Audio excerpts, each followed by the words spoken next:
Welcome to the Windows Computer and Technology channel. And one of the things that is part of Windows, has always been part of Windows, is the fact that, you know, drivers have always been one of the biggest nuisance in having Windows crash all the time. When we go and check out our drivers that are installed in a device manager, how many times something's going wrong and so on. And 90% of the time, it's the manufacturer that has issues, not even Windows.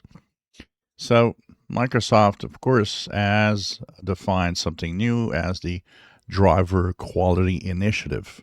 And this is a new way of actually adding drivers to Windows to make sure that they're the highest quality possible and they won't actually crash the operating system.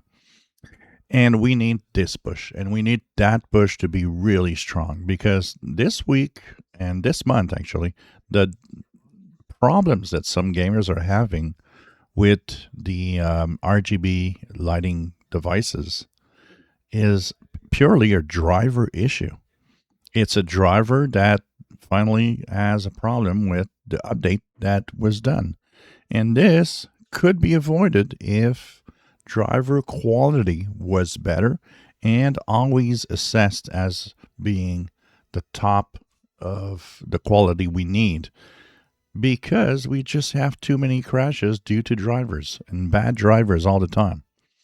So let's hope that Microsoft pushes the driver quality initiative to a point where manufacturers will really need to brush up on making things better to make sure that Windows doesn't crash.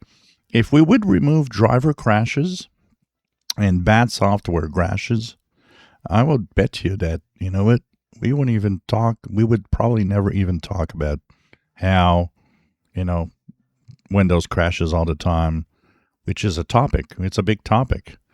And the problem is like I said, and I always will say, over the 15 years of a tech guy, 95+% of the time, Windows is never the issue.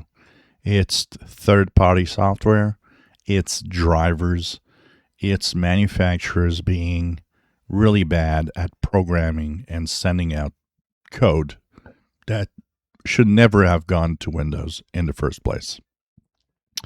If you enjoy my videos, please subscribe, give us thumbs up. Thank you for watching.